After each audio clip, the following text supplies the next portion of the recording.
Candidates who has passed TET-1 and TET-2 get down on the street carrying the poster of Chief Minister Dr. Manik Saha demanding for jobs. These candidates went to give a deputation to Education Department on Monday but failed to give a deputation as the director was absent.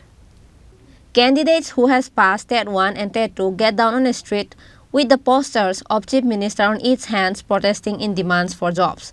They said that there are total 194 candidates who has passed TET-1 and 165 candidates who has passed TET-2. But all those who passed TET-1 and 2 are not recruited so far. Most of the candidates are crossing their ages for jobs, which is why they demanded to recruit all of them at once. আজকে আমরা এখানে মূলত আমরা একত্রিত হয়েছি। আপনারা জানেন বিগত দিনে আমরা টিআরবিটি দপ্তরে আমরা এসেছিলাম। তো আজকে ডিরেক্টর স্যার উনি নেই অফিসে, তো ওনার সঙ্গে কিছুদিন আগে আমরা দেখা হয়েছিল। উনি বলেছেন যে দপ্তর থেকে কোনো অসুবিধা নেই আমাদের নিয়োগ করতে, এখন যদি সরকার চায় তাহলে আমাদের খুব শীঘ্রই নিয়োগ করা হবে। এখন আমাদের প্রশ্ন হলো যে সরকারের সঙ্গে তো আমরা দেখা করার অনেক চেষ্টা করছি। আমরা বিগত কয়েক মাস ধরেই বিভিন্ন ক্যাবিনেটের মন্ত্রীদের সঙ্গে দেখা করার চেষ্টা করছি। আমরা মুখ্যমন্ত্রী স্যারের সঙ্গে দেখা করার জন্য অনেকবার আমরা অ্যাপয়েন্টমেন্ট চেয়েছি, সেক্রেটারিয়েটে আমরা যোগাযোগ করেছি, ওনার বাড়িতে ইভেন আমরা ওনার বাড়িতেও গিয়েছিলাম দেখা করার জন্য, কিন্তু আমরা দেখা করতে পারি। হয়তো বা উনি ব্যস্ত থাকার কারণে আমাদের সঙ্গে দেখা করতে চাইছেন না বা অন্য কোনো কারণ থাকতে পারে।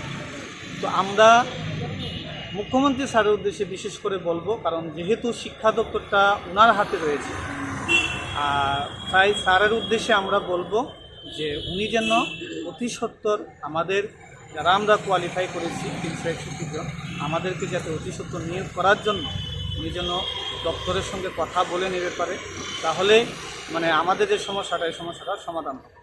আমরা এটাই বলবো, কারণ ক্যাবিনেটের বিভিন্ন মন্ত্রীদের সঙ্গে দেখা করার পরও ওনারা যেটা বলছেন, ওনারা ওনাদের মতো করে বলছেন বিষয়টা দেখবেন, কিন্তু দপ্তরটা যেহেতু ওনাদের হাতে নেই তাই ওনারা সঠিকভাবে কিছু বলতে পারছেন না।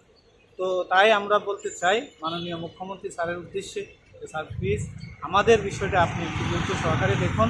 আমরা ঋণ নিয়ে মানে ঋণগ্রস্ত, আমরা অনেকের বয়স উত্তীর্ণ, আমরা বারংবার মানে অনেক দূর থেকে আমরা টিআরবিটি দপ্তরে আসছি। তাই আপনার কাছে অনুরোধ থাকবে স্যার, আমাদের বিষয়টা অতি সত্বর আমাদের কীভাবে নিয়োগ করা যায় আপনি দপ্তরের সঙ্গে কথা বলে প্রয়োজনীয় পদক্ষেপ নেবেন, আমরা এই আশায় রাখি। The candidates of TET-1 and 2 demanded for the Chief Minister to look at the matter and take decision as soon as possible. Reported by Pranav from Agartala, Chini, Khorang.